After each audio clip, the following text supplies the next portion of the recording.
Amolongo, Amole, Nimau Bitimi, Imau, Saipa. Saipa. Assalamualaikum warahmatullahi wabarakatuh.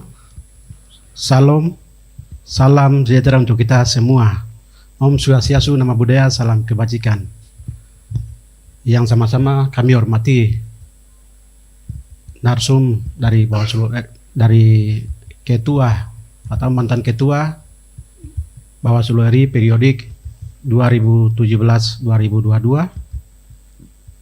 dan Ibu Titi dari Perkumpulan Pemilu Demokrasi di Indonesia, yang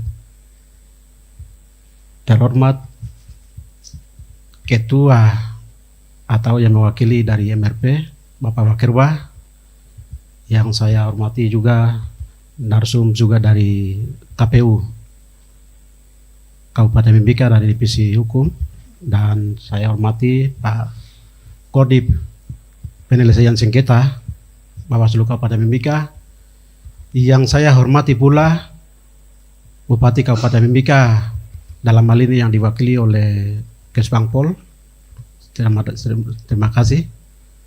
Yang saya hormati Dandim 1710 Kabupaten Mimika atau yang wakili. Yang saya hormati Kapolres Kabupaten Mimika atau yang wakili.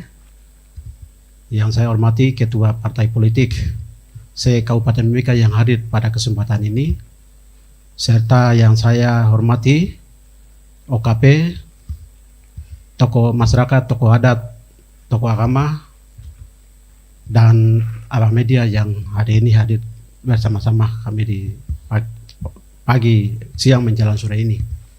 Ya, saya Jonas Janampa. Saya mantan ketua Bawaslu Kabupaten Mimika periode 2018-2023, dan kali ini saya karena ada DOB saya maju lagi Bawaslu Provinsi Papua Tengah, dan saya koordinator penanganan pelanggaran data dan informasi, sekaligus saya ambil alih fungsi hukum dan sengketa karena ada satu teman kami sedang menempuh jalur hukum yang lain karena satu dan lain hal. Ya,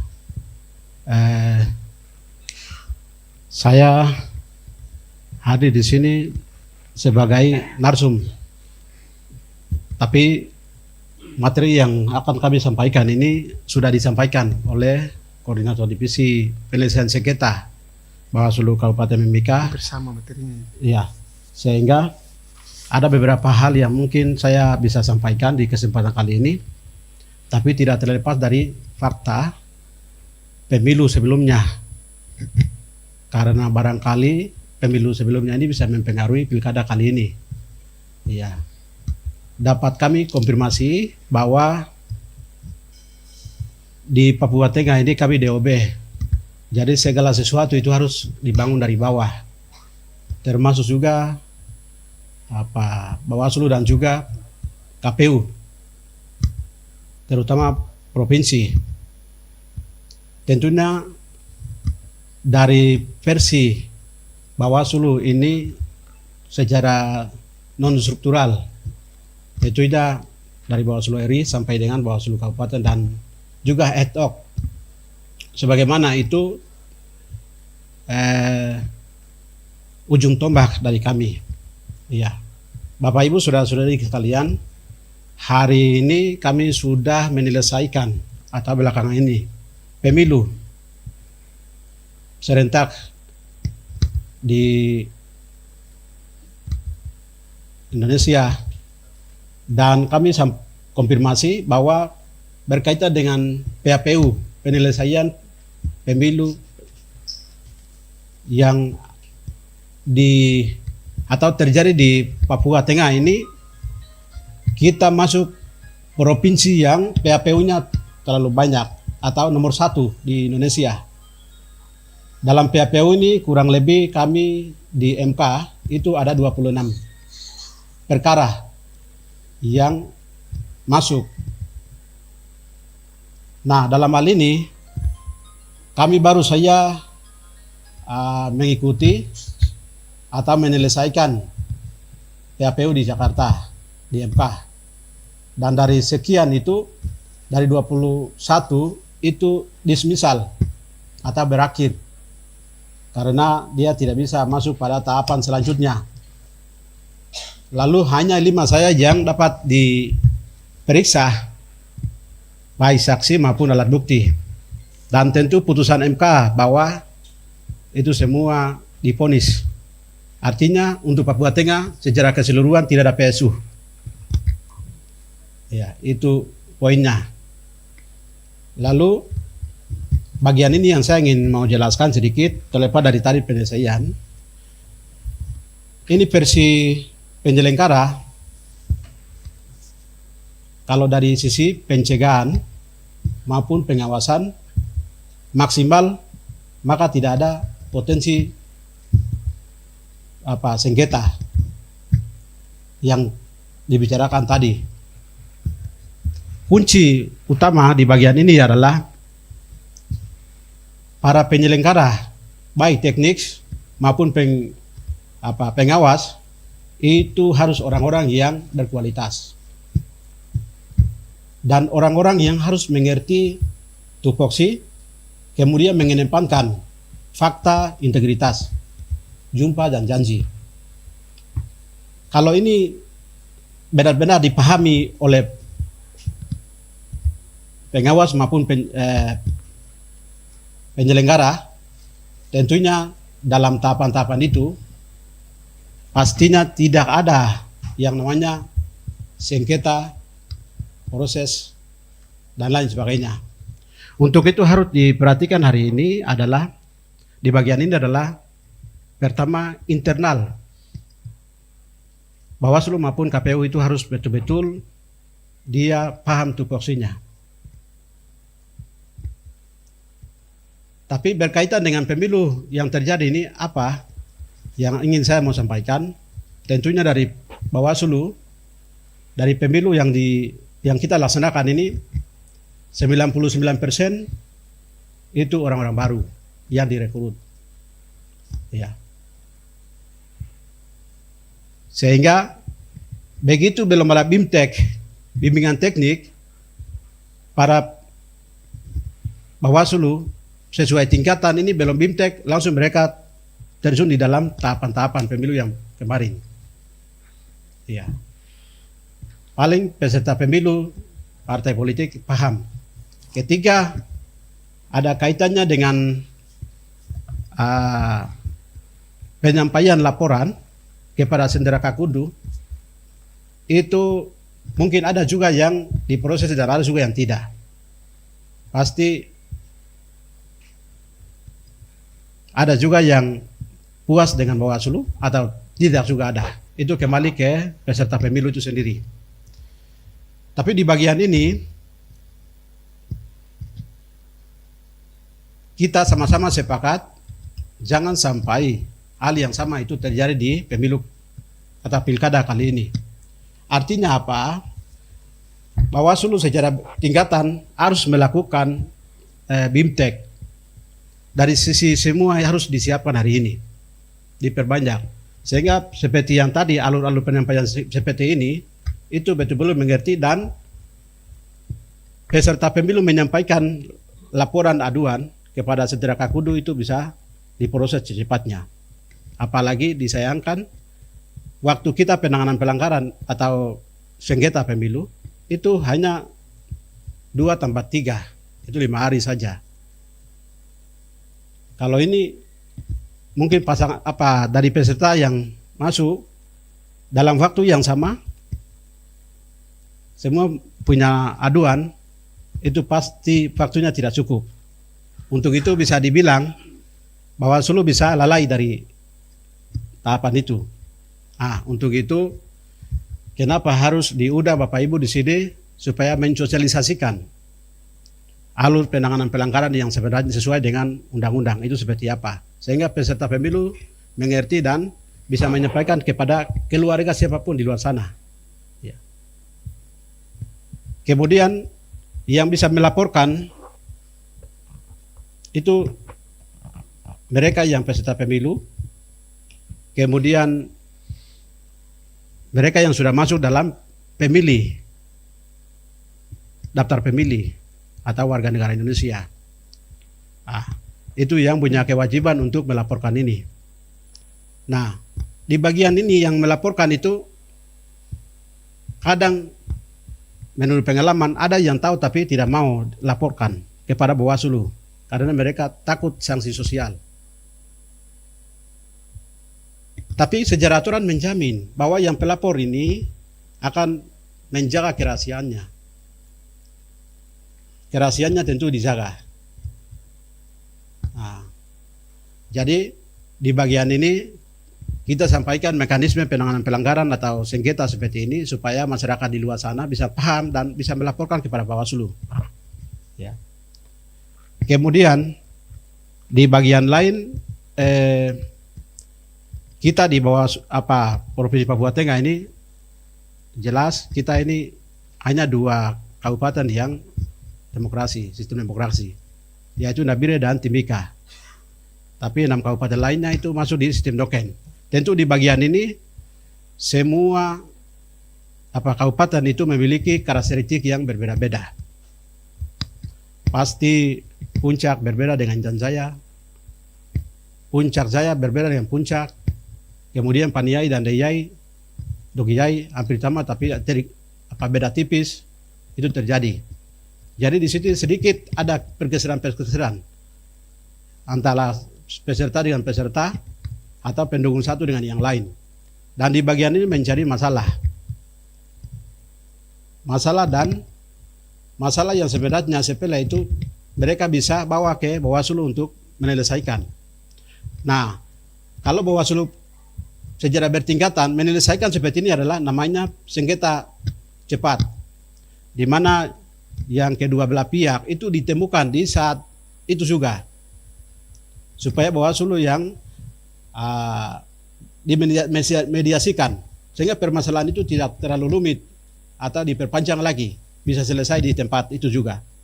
Ya. Misalnya di tahapan dia terjadi antara sengketa peserta pemilu itu berarti di tempat yang sama bisa selesaikan permasalahan itu. Tapi sampai di situ belum selesai, maka bisa secara tertulis bisa masukkan ke Setara Kakundu untuk diproses. Itu harus jelas syaratnya.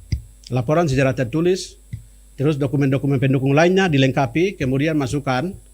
Jadi Bawaslu bisa melakukan menggaji kajian awal, lakukan kajian awal, kemudian diregister. Kalau formula material ini memenuhi, diregister dulu, kemudian disidangkan. Ada beberapa sidang yang harus dilakukan. Misalnya sidang mediasi itu tidak menghasilkan putusan kesepakatan dua belah pihak, maka harus ada pembuktian, yaitu tahapan adjudikasi. Adjudikasi itu untuk membuktikan atau pembuktian di sana. Dari situ baru bisa keluarkan putusan. Tapi tidak juga di sana, berarti dari putusan dari Bawaslu itu bisa pihak yang lapor itu tidak merasa puas, maka melalui jalur hukum yang lain untuk mendapatkan keadilan. Ya, seperti proses yang tadi dibilang PT UN, kemudian hasil pemilu itu bisa melalui MK, Mahkamah Konstitusi. Seperti yang pemilu kali ini kita ikuti. Ya. Kemudian pentingnya pilkada hari ini, kaitan dengan pilkada. Hari ini ada 2 tahapan yang KPU lakukan, maka disampaikan untuk kepada Bawaslu Kabupaten untuk memperbanyak sosialisasi dari semua tahapan. Jadi tidak ada alasan lagi bilang tidak ada anggaran atau lain sebagainya. Anggaran sudah disediakan oleh negara. Untuk itu tugas kita adalah bikin banyak program di dalamnya, kemudian lakukan sosialisasi. Kepada siapa? Kepada masyarakat, seluruh komponen masyarakat. Bisa libatkan lebih bagus lagi dengan masyarakat akar rumput. Dengan semua produk hukum yang ada, tahapan yang ada bisa menerjemahkan pakai bahasa daerah, turun ke kampung-kampung, distrik-distrik yang tidak bisa terjangkau. Dan bisa melakukan sosialisasi ke sana. Itu adalah bentuk pencegahan yang harus dilakukan oleh Bawaslu maupun KPU. Kemudian tugas Bawaslu Kabupaten itu kaitan dengan pemilu kemarin tidak bisa mendapatkan D hasil atau C hasil yang di kabupaten di distrik ataupun di kampung-kampung kemarin itu karena kurang adanya monitoring supervisi kabupaten langsung kepada distrik dan kampung. Ini saling mengharapkan. Ini nanti dari Panwas distrik yang akan sampai ke Bawaslu Kabupaten. Ditunggu-tunggu akhirnya memang yang kami ikuti kadang-kadang PPD-nya lari, tidak mau kasih D hasil, C hasil. Nah itu sampai tahapan jadwal yang harusnya pleno di tingkat distrik itu lewat. Dan Bawaslu lebih anehnya lagi tidak memiliki D hasil, pleno D hasil kemarin. Terus kalau Panwas ini tidak ada, nanti pleno kabupaten seperti apa? Apalagi saya jamin kalau Bawaslu atau Panwas distrik tidak memiliki D hasil, bagaimana dengan partai politik atau peserta pemilu? Nah ini dapat dari mana? Nah untuk itu diharapkan kepada Bawaslu Kabupaten ataupun Panwas Jam itu harus lakukan pengawasan yang melekat. Di mana ada KPU aktivitas hukum, wajib hukumnya Bawaslu harus melakukan pengawasan melekat. Jangan tunggu. Bila perlu kita turun tangan langsung. Bawaslu Kabupaten atau KPU Kabupaten yang monitor langsung ke PPD-nya. Turun. Kalau belum ada pengawasan di sana, itu ambil alih. Kita juga turun. Supaya pada dugaan pelanggaran yang masuk di Sentra Kakundu ini kita memastikan bahwa laporan ini benar atau tidak. Jangan hanya kita tunggu laporan-laporan yang dibawa secara bersenjang dari jajaran kita di bawah, itu pasti kadangkala itu tidak sesuai dengan fakta. Cuma formalitas saja. Untuk itu harus kabupaten itu turun. Mengawasi, mendukung teman-teman penyelenggara di bawah. Kemarin, 5 miliar. Kemarin itu kenapa PPD di Papua Tengah ini semuanya, itu kadang yang saya lihat, saya dengar, berdasarkan kami supervisi, itu mereka kadang lari-lari. Di belakang ini ada apa? Kan kita ini kan penyelenggara. Jumpa dan janji sejarah fakta integritas sudah ada. Kenapa harus mau main-main di belakang? Ini kan ada indikasi ini. Jadwalnya yang harus penetapan dari hasil di distrik itu mereka tidak pleno. Makanya KPU kita koordinasi Bawaslu dan KPU provinsi langsung ambil alih. Bila perlu KPU atau PPD atau Panwas yang main-main di belakang itu langsung ambil alih fungsinya. Tidak usah tunggu-tunggu. KPU atau Bawaslu Kabupaten ambil alih. Sendirinya dia bisa secara tidak terhormat, dia tidak bisa menjabat lagi. Otomatis fungsinya sudah diambil alih. Karena kemarin itu karena sedikit pembiaran dari sini, baik itu KPU Kabupaten, Bawaslu sehingga ya lambat. Papua Tengah ini kemarin pemilu itu hampir kita ini bisa-bisa secara nasional tidak bisa masuk. Tapi karena kami provinsi bersama PJ dan semua OPD lagi, Propindah provinsi ambil langkah cepat. Dan itu kita bisa menyelesaikan pemilu kemarin itu cepat waktunya. Ya. Hal yang sama ini kami berharap jangan sampai pilkada ini terjadi. Karena ini masih tidak terlalu lama, pasti masih hangat ini. Karena dibilang juga pemilu dan serentak kan, pemilu kala serentak, ini masih hangat-hangat juga ini. Ya. Nah, pentingnya untuk penegakan aturan seperti dari semua tahapan itu harus penyelenggara tingkat bawah itu harus orang-orang yang berkualitas, yang paham sumpah dan janji, mengedepankan fakta integritas, sehingga mereka benar-benar kerja di bawah itu jujur. Jangan karena tadi ada beberapa yang bertanya bahwa wah ini orang-orang seperti ini kan mereka punya upah atau honor itu kecil, sehingga siapa yang dikasih yang besar ya itu yang diambil, karena dia berpikir bahwa dia itu sifatnya hands off, hanya sebentar saja. Yang ambil yang duitnya besar, ya itu posisinya dia abaikan, akhirnya jadi masalah. Dan yang korban siapa? Peserta pemilu pastinya. Iya, itu yang terjadi. Untuk itu kemarin saya ambil langkah, Bawaslu Provinsi ambil langkah dan langsung sampaikan ke Bawaslu RI bahwa juknis untuk perekrutan jajaran bawah harus ada atensi itu dievaluasi total, kemudian perekrutan baru. Dan ini sudah lakukan. Bukan hanya Bawaslu juga, di Panwascam juga, tapi PPD juga sama.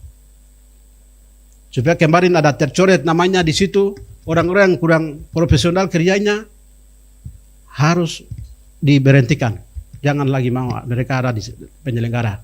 Karena orang yang sama ada di situ pasti ceritanya sama. Tidak akan mempengaruhi apa-apa. Ya, ruginya tetap peserta pemilu dan masyarakat pada umumnya. Dan lebih-lebih lagi kita mungkin tiba-tiba dari TNI Polri akan pusing juga karena melihat perilakunya kita ini penyelenggara. Ya. Sekarang ini kita sepakat hari ini banyak sosialisasi dan betul-betul penyelenggara kita ini orang-orang yang harus berkualitas, siap untuk bekerja bagi bangsa dan negara ini. Tidak boleh lagi orang yang suka tidur, tidak boleh yang suka main-main. Ya, ada di sini. Saya kira Mimika ini tidak ada ya. Mudah-mudahan Mimika ini harus menjadi parameter untuk Provinsi Papua Tengah. Mimika bagus, aman, pasti itu semua Papua Tengah ini akan bagus semua. Saya kira itu, dan yang kurang lebih saya mohon maaf karena materi yang saya sudah sampaikan sudah koordinir di bawah ini sudah sampaikan Pak Kabupaten, sehingga hanya saya menyampaikan ini sebagai arahan, juga membagikan pengalaman. Pasti Bapak Ibu di lapangan tahu. Cuma apa yang saya melihat seperti itu, mari kita berdiskusi sama-sama. Terima kasih. Salam. Assalamualaikum warahmatullahi wabarakatuh. Mari kita